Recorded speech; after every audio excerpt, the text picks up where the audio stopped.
Shalom Chaverim, I'm Stephen Ben-Nun. You're watching Israeli News Live. Things going on. Something that was very disturbing right here. This Russian video you're about to see, this happened in Odessa at the Eternal Flame. By the way, real quick so you can see what the Eternal Flame is here. This was a memorial that was built back many years ago, but it was built for the loss of lives of the Russian soldiers that fight to liberate the country from, or fought during the attack of the German army against the Russians that were there, and so many of them died as a result. Now, what was really strange though, and this should be a viral video, 156 views is all it's had thus far, but the neo-Nazi fascist Ukrainian police here forcibly take this woman away when she's an elderly woman too, just trying to lay flowers in remembrance of these Russian soldiers from the Black Sea Fleet that died fighting Nazism. Well, no wonder no wonder why this happened, because again, you're dealing with a government that is very much a fascist government now. And here, all these people are coming here. It's an anniversary they do this on, and they're coming to lay flowers at the Eternal Flame there for the Russian soldiers that died of the Black Sea Fleet. And here these police are dragging this old woman off. She's got her flowers in her hand, and everybody's trying to record this to make it public. This is what Petro Poroshenko's government is doing to ordinary citizens, just coming to lay flowers. I mean, are they that much hatred towards the Russian people they don't even want a flower laid in remembrance for these people being delivered from Nazi Germany? It does let you know that clearly it is a Nazi regime that is running the country, and that is a shame. It is a shame that even that President Trump would allow a support. Mike Pence telling the Petro Poroshenko that the U.S. has their back, that they are there with their full support. They should not be supporting such a neo-Nazi fascist type of government. No wonder why so many Jews had to flee the country when this overthrow of the government took place there. It was very sad indeed, but many Jews had to leave because they were dealing with Nazi fascism, and it's just not a good situation. I remember Prime Minister Netanyahu encouraging the Jewish people to leave the country because of knowing this was a fascist takeover of the nation. And as you can see, they forcibly took her away, and the people, knowing that this woman was being done wrong, do come to her aid. And I'm glad at least they're trying to come, but there's nothing they can do about it. They still took her away. Very shameful thing for the government of Poroshenko and what he is allowing to happen to people just because they're Russian descent, or it's a shame. It really is a shame. All over the world, always seems to be a tense situation in the world today. Never seems to be a dull moment at all. German army is starting to move equipment towards the Baltics. This is on Lorenzo's channel. Already happened. Lorenzo always bringing out some very incredible information on his channel here. Of course, that was on February the 21st. Also, he is showing the U.S. coalition is killing more civilians than Russians are. In the latest article out by The Telegraph. And then we also have here, just to kind of share with you, this here is the Russian S-400. Today, the Russian Air Forces there were able to shoot off up to 12 of these missiles here in war games that they are practicing over there. And again, like our title of the article the other day, Russia is definitely not playing war games. Russia is being very serious about preparing and showing their strength to NATO, that they are a force to be reckoned with. And these S-400s are supersonic missiles, and according to Russian officials, these are missiles that are not able to be intercepted by any defense system that there is in the world today.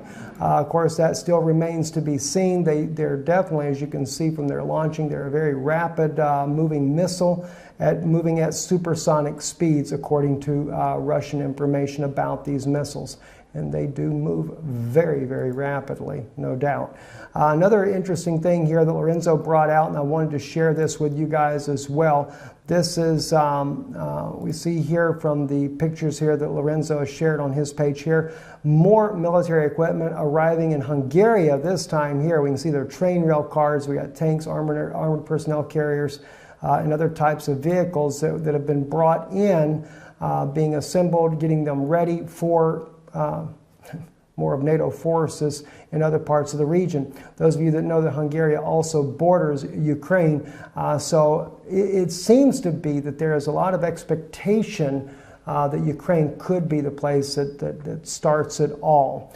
Moving into other news as well, looking at Russian news here, the RIA.ru says Belarus spoke about hysteria around the exercises of POD 2017 from Russia. There is actually some people spreading the news that Russia is planning on taking over Belarus, that they're actually going to become an occupying force there. Whether or not that's being started by Western media or not, I can't actually say. But anyway, there is, again, another monstrosity of an exercise that'll be beginning here in the next month or so. 2017 Zapad, which means West exercise there. And it has a lot of people very nervous, especially in Europe, because last year there was 120,000 Russian troops that entered into Belarus for this exercise. At the same time, we know that NATO will be planning their own exercises there in and around Belarus, so it'll be a very tense situation. And the bad thing is when you get things like this, anything could go wrong and could spiral out of control. Let's hope that that does not happen. Russia's also, according to their function on their military channel there, Russian Defense Ministry's website is practicing today electronic warfare.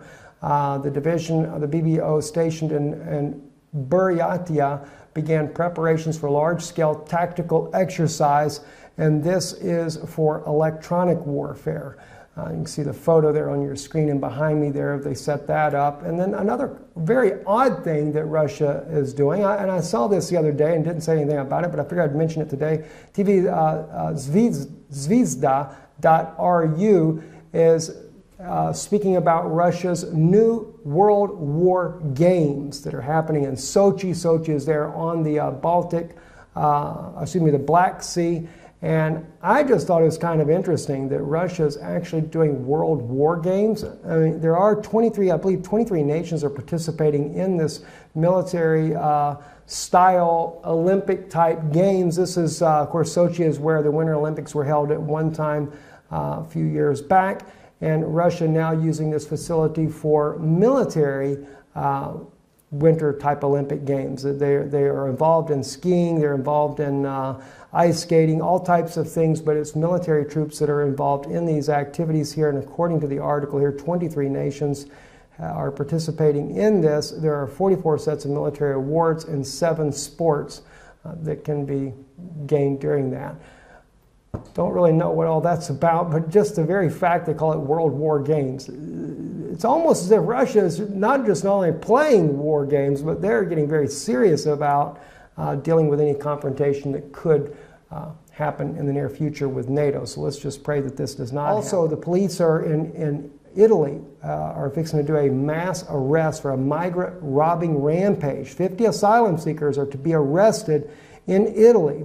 According to the article here on Westmonster.com, says while the politically correct establishment do their best to convince themselves that all who are coming to Europe are great people with sweet intentions, the evidence continues to paint a very different picture. According to Italian media, a group of 50 migrants were on a robbing rampage aboard a ferry from Cagliari,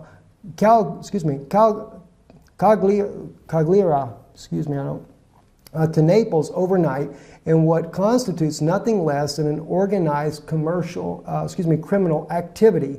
Police are set to arrest the 50 asylum seekers who caused the mayhem. Yet again, ordinary citizens of Europe are paying the price for an open-door policy, whilst the authorities are stretched, having to deal with some of the very bad people that governments have allowed to stroll into Europe without scrutiny.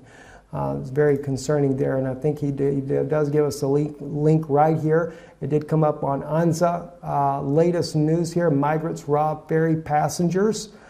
So yes, all the ferry passengers, a mob of 50 of them there, robbing the individual passengers on there. This was on February the 21st. Around 50 migrants robbed passengers on a ferry from Calgary to Naples overnight, sources said Tuesday. Police were awaiting them when they arrived in the southern Italian port, the source said. We'll see if maybe we can find out something about that and how that goes. Sputnik News is reporting something very interesting here. Girl power. Woman may become Russia's next president. High-ranking government official has revealed that the next president of Russia may actually be